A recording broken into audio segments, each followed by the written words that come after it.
ये क्वेश्चन है जैसे कि सीरीज और पैरेलल हमने पढ़ा। सीरीज में जो वोल्टेज होता है वो डिफरेंट होता है और करंट जो होता है वो क्या होता है, सेम होता है। एक तो ये की पॉइंट है।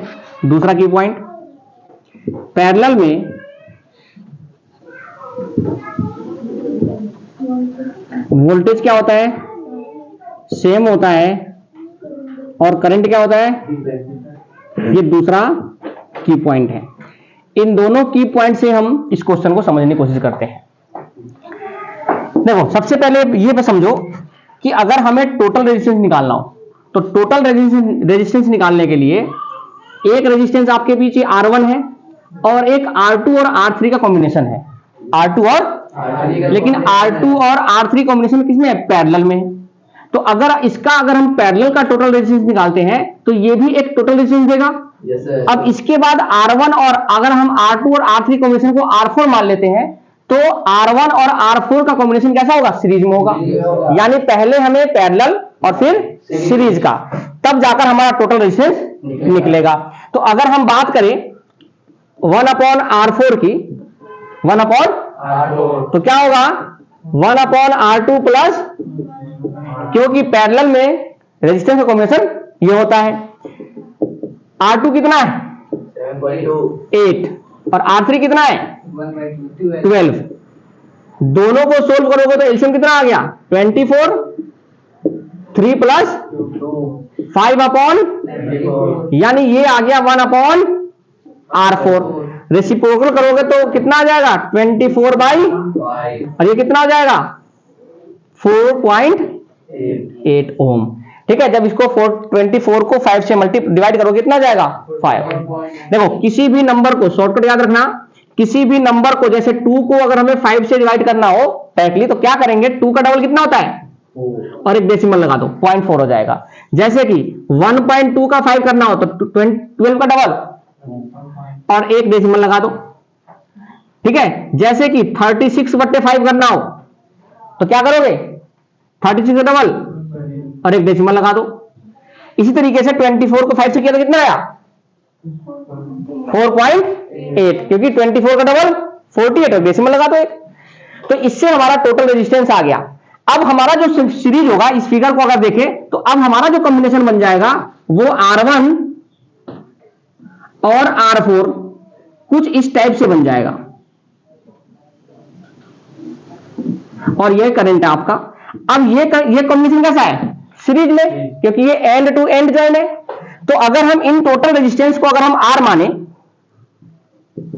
तो R1 प्लस R4 कितना हो R1,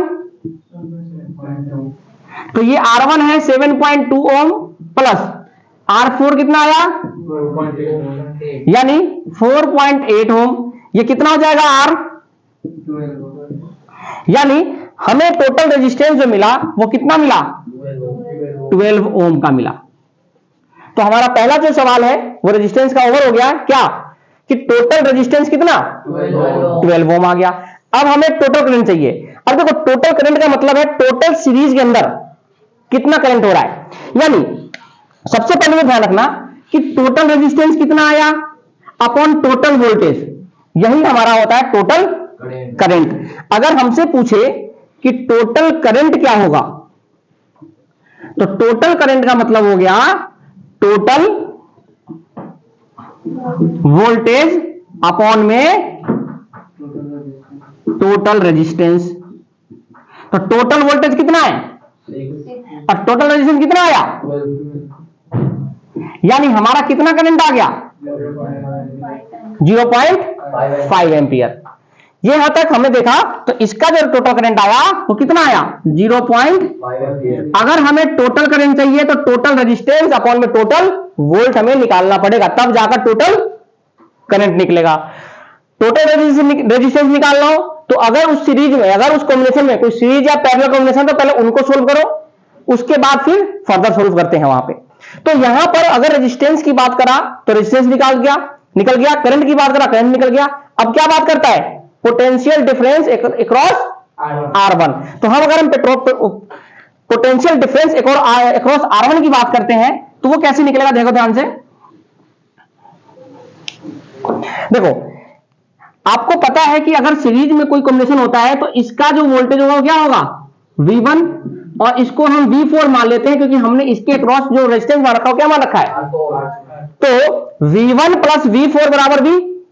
अगर हम बात देखें तो पोटेंशियल डिफरेंस अगर टोटल वोल्टेज की बात करते हैं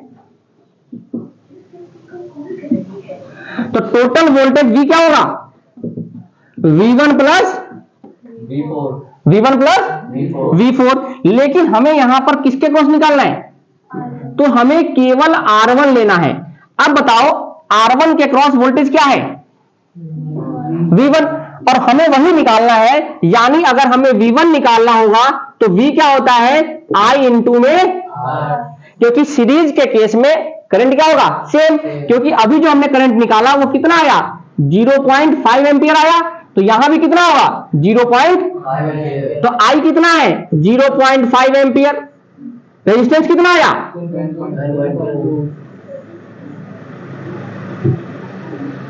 7.2। दोनों को सोल्व करोगे तो 7.2 इंटू 5 कितना होगा 360, यानी 3.6 वोल्ट आपका किसके क्रॉस आया, R1 के क्रॉस आया।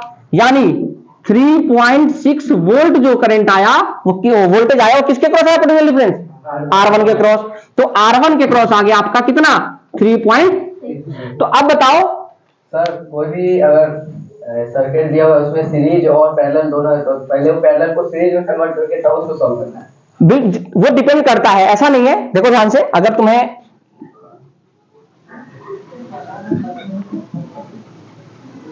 अब थोड़ी की पैरेलल सोल्व करो, पहले हमें देखा जाता है कि पहले किसको सोल्व करना है, वो डिपेंड करता है वो क्वेश्चन के ऊपर। जैसे इसमें पहले किसको सोल्व करोगे, R1 और फिर पैरेलल सोल्व होगा। तो ऐसा नहीं है कि पहले पैरेलल करना है, ऐसा नहीं होगा पहले सीरीज करना है, वो डिपेंड करता है क्वेश्चन के ऊपर हमारे, ठीक है ना। चलो तो अब बात करते हैं कि अगर टोटल करंट 0.5 है तो यहां भी कितना आउटपुट निकलना चाहिए 0.5 एम्पियर। यानी अगर यहां पर 3.6 एम्पियर है तो इसके अक्रॉस कितना करंट फ्लो होगा 2.4, और 2.48 से भी होगा और 2.4, क्योंकि पैरेलल में करंट क्या होगा, डिवाइड हो गए। पैरेलल में क्या हुआ, अगर हमें 8 के R2 के क्रॉस में अगर हमें करंट पूछेगा, क्योंकि R2 के क्रॉस अगर हमें वोल्टेज पूछता तो इसका तो 3.6 आया, इसका कितना आया, तो इसका कितना आया 2. ये भी निकाल देते हम। लेकिन अगर R2 के क्रॉस अगर करंट पूछता है, ध्यान दो, जैसे मान लो IR2 पूछता है, IR2 का मतलब क्या हो गया, करंट किसके क्रॉस, तो हमें वोल्टेज सेम होता है, यानी V अपॉन में क्या, V अपॉन में, तो इस R2 के क्रॉस वोल्टेज कितना है, अब हमें 6 नहीं लेना, जिसके क्रॉस निकालेंगे उसके क्रॉस वोल्टेज और उसके क्रॉस क्या चेक करेंगे, करंट चेक करेंगे। तो आप बताओ वोल्टेज कितना है इसके क्रॉस 2.4 वोल्ट अपॉन R2 कितना है 8। इसको जब सोल्व करोगे तो कितना आएगा 3 अपॉन 10, यानी 0.3 कितना एम्पियर, यानी R2 के क्रॉस कितना आया 0.3 एम्पियर। अब आपको पता है कि यहां पे 0.5 है, यहां भी कितना होगा, तो इसका मतलब है करंट तो सीरीज में सेम होता है। तो अगर इसमें से 0.5 गया होगा तो इसमें से अगर 0.3 आया है तो इसमें से कितना आया होगा, ये आपका क्वेश्चन हो जाएगा। तो जिसके क्रॉस पूछेगा उसके क्रॉस का वोल्टेज, उसके क्रॉस का करंट, हमें ये चेक करना है कि वहां पर करंट सेम है या वोल्टेज सेम है, या करंट डिफरेंट है या वोल्टेज डिफरेंट है। तो सारे सवाल हो जाएंगे आपके। तो न्यूमेरिकल में इस बात का हमें ध्यान रखना है।